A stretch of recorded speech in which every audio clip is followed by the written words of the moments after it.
How to convert image to PDF file. This tutorial shows you how to easily convert your photos into PDF format on your Android device. First, open the Google Drive application on your Android device. Next, tap on the plus icon at the bottom right corner. Following that, tap on Upload to add your image.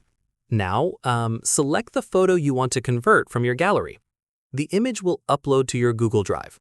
Moving forward, once uploaded, tap on the image to open it. Afterwards, tap on the three dots at the top right corner. You'll see additional options appear in the menu. Tap on Print from the menu options. Now you'll see the Print preview screen. Look for the printer option at the top. Tap on it and select Save as PDF instead of a physical printer.